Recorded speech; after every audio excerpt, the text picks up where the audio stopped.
Let's also connect with our technical experts. We have Somil Mehta as well as Vinay Rajani joining us on the show. Somil, hi. We're talking about the entire financial space. How is Union Bank shaping up on the charts? A steep 6% cut is what we're seeing on the charts right now. How is this faring up versus its PSU Bank's counterparts that are all also looking very weak today?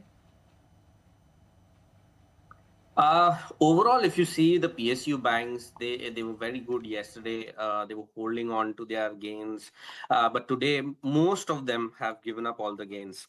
Specifically, Union Bank. 'Cause now, if you see Union Bank yesterday, there was a little spike on the upside, trying to close above 40 daily moving average, but it failed.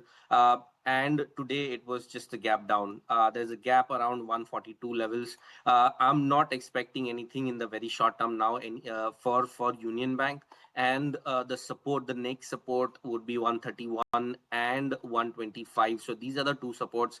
I'll be expecting this stock to go down till 130, 125 levels. Now, on the upside, the 142 levels would be very, very crucial to watch out for as a resistance. Anything about that, I think it will be a reversal in the short term. So that's the take coming in on this particular counter. Yes, the banking majors are a bit under pressure. But along with that, yes, of course, we have been talking about what a move that we have already seen on a stock coming in for Supplier. And we have the commentary as well coming in from the management where they're saying that they're optimistic about India market. Do remember that it's a 6% jump is what they have registered in the India market. And on that front, the commentary stands positive. When it comes to G-Revlimid, that is one of their key drugs that does include their two commentaries coming in that they are working. And this time as well, we have seen a bit of a jump in terms of their market shares, what the company has already told.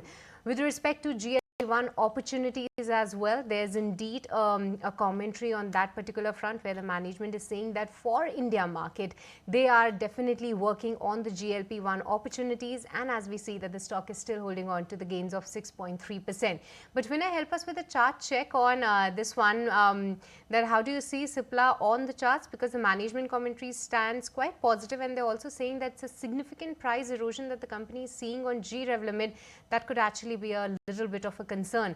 But what on the charts that you're picking up? Yeah, so if I were to look at the overall chart, the monthly time frame for last 6-7 months, this stock has not been able to cross 1560 resistance. There are multiple top resistance at 1560, and today's high is also around that. Today's high is 1553. So no doubt today's movement is quite good with the volume. The stock has crossed its 50 and 200 is EMA resistance. But going by the history for last 6-7 months, this 1560 is a strong resistance which needs to be taken out. We need a confirmation in this kind of market because overall sentiment are not that great. And one day stock goes up and on the another day we see fake breakouts and ultimately trend reversal in the counter. So for the time being, yes, it is looking good, but 1560 is a very strong resistance. We need a decisive close above that. Then only we can say that the trend has reversed from the consolidation. It has got back into the bullish momentum. So no doubt it is relatively performing better, but better to wait for the resistance to be taken out, which is at 1560. Supplier, wait for a bit before taking some action on that stock. Let's move away from that and throw some light on PSEs because we are learning from exclusive sources that the government is likely to launch an OFS or offer for sale to dilute minority stake in two central public sector enterprises. Prakash Priyadarshi has more updates on which are these two PSEs and what are the latest updates here. Prakash. If the government is moving ahead with the calibrated disinvestment strategy, wherein disinvestment in CPSCs through OFS route will be a top priority of very significant development coming in. We're given to understand that the government is likely to launch OFS to dilute minority stake in two CPSCs, their GRAC and MOIL Limited, a very significant development coming in. In fact, the OFS could be launched in next 2-3 months, where government intends to dilute up to 10% stake in both companies. Along with that, central and state governments hold 74.5% stake in GRAC, whereas 64.68% in MOIL Limited. Process has been initiated. In fact, a discussion with the stakeholders have been initiated where state governments are important party. Sources are also indicating that the government plans to divest a stake in 5-6 CPSCs via the OFS route in FY26.